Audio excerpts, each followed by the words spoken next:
These are the three biggest mistakes I made in my cleaning business. So looking back, if I had avoided these in the first place, my company would have grown quicker, it would have been more profitable, and it would have been less stressful to manage. So let's jump straight into it. So first of all, I offered too many services at the beginning. So we are obviously running a cleaning business, but within the cleaning business, there are so many different niches, so many different areas of cleaning that you can offer. So at a very basic level, you can offer house cleaning, but you can also offer commercial cleaning, office cleaning, maybe you can do window cleaning, carpet cleaning, floor cleaning, oven cleaning within the home. So all these different specialisms within the cleaning industry exist, and you have lots of companies that offer either all of these services or maybe offer certain specific services within the industry. My mistake was that I tried to say yes to as many inbound inquiries as possible. So for example, maybe I would have got an inquiry about a recurring client looking for a weekly clean. Maybe I would have got an inquiry about someone moving in, moving out. Someone else had an inquiry about getting their office cleaned a few hours a week. Someone else might have asked if I could clean their windows. So all of these services I actually said yes to right at the beginning. And for those of you that are starting out, you're probably going to be tempted to do exactly the same thing. Obviously, when we're starting a business, we want to try and get things up and running as quickly as possible, get as much revenue into the business as possible. But my mistake was that I offered too many services at the beginning. I said yes to too many things. And if I was to go back and start again, I would have picked my specific niche and just gone after that. So for me, as I talk about my other cleaning videos, I would have started in the house cleaning niche. I would have just focused on recurring clients, homeowners looking for work, for their homes to be cleaned every week or every 2 weeks.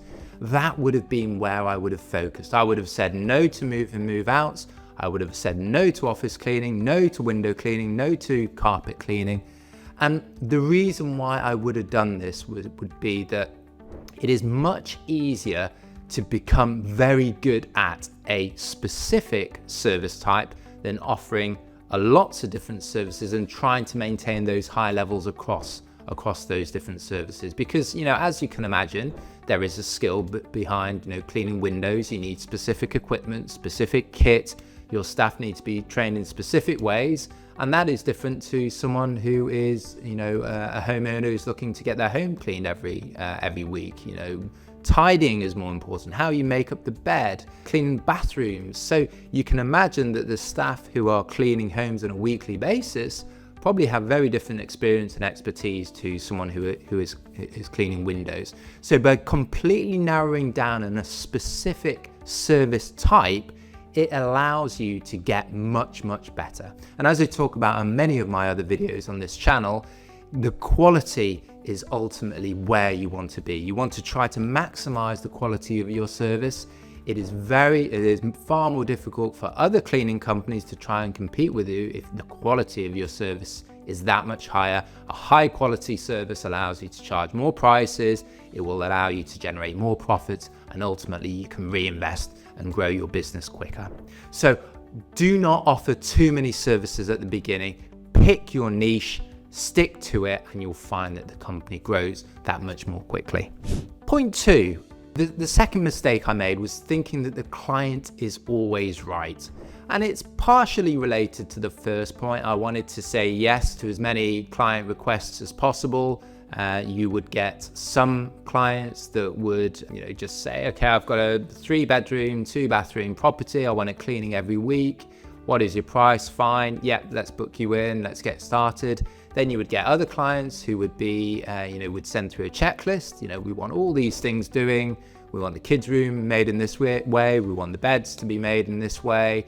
Don't use this particular product in the bathroom. There'd be a long checklist, perhaps by email, and maybe there'd be a few phone calls after that. So you'd get different client types.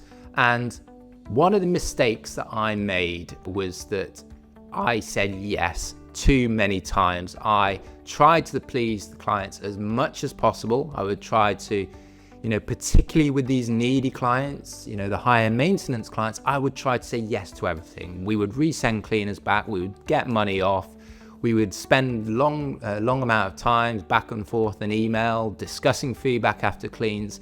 And that was a mistake I made, because the client isn't always right. You as the business owner need to figure out, firstly, what services you offer, and secondly, you get to decide what types of clients that you work with. With the higher maintenance clients, they tend to take lots and lots of your time, energy, and ultimately stress. And most of the time, despite all your efforts, it is very difficult to really please them. So in my business, we try to phase out these higher maintenance clients. We will tell them, if we get some feedback that isn't favorable, or clients that are unhappy, we will say, I'm really sorry we haven't been able to hit the standards that you've been looking for. Maybe it makes sense for us to part ways and for you to try another cleaning company. And this is a really good way to phase them out of the business. And what that means is that you get to work with clients that are lower maintenance. They just book you every week, and obviously we need to make sure that we serve them at a high level, and we need to be on top of any feedback, top of the ratings, to make sure that they're happy.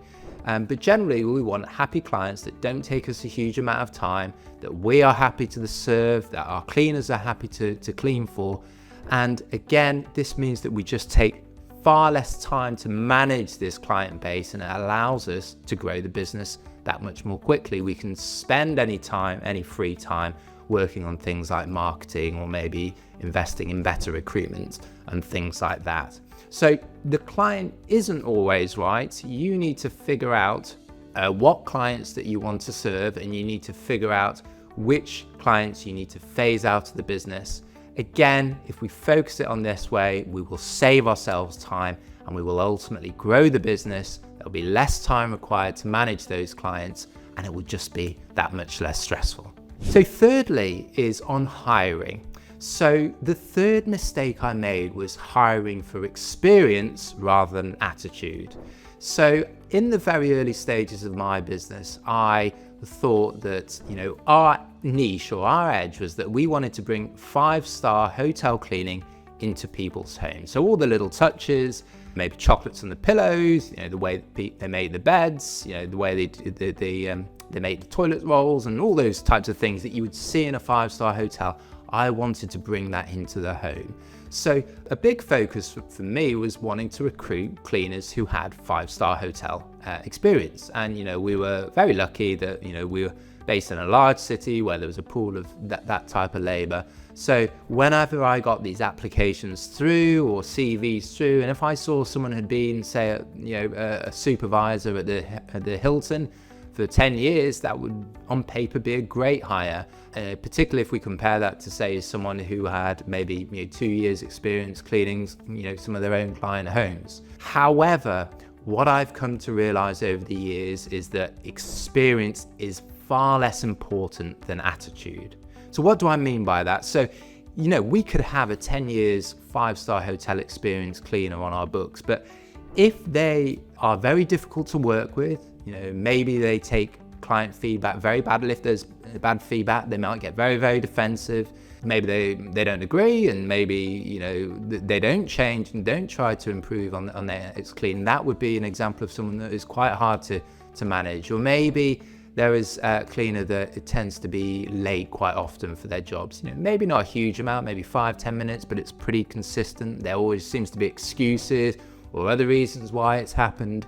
What I've found over the years is that it's very difficult to work with those types of people. It's draining. It's not particularly enjoyable managing people like that. I would always take the sunnier individual that was always upbeat, always positive, always wanting to please the client, with less experience, rather than someone with more experience but a poorer attitude. And I think the attitude part of things is very difficult to train, very difficult to teach. It is something that is innate in all of us. So when I look at our recruitment, I am always looking to try to hire for attitude rather than hire for experience. So I hope you found this video helpful. Please hit the subscribe button if you did. In this next video, I'm going to take you through how to grow and add those first 100 clients into your business to get the revenue coming in as quickly as possible and to get your business up and running. So I'll see you on the next one.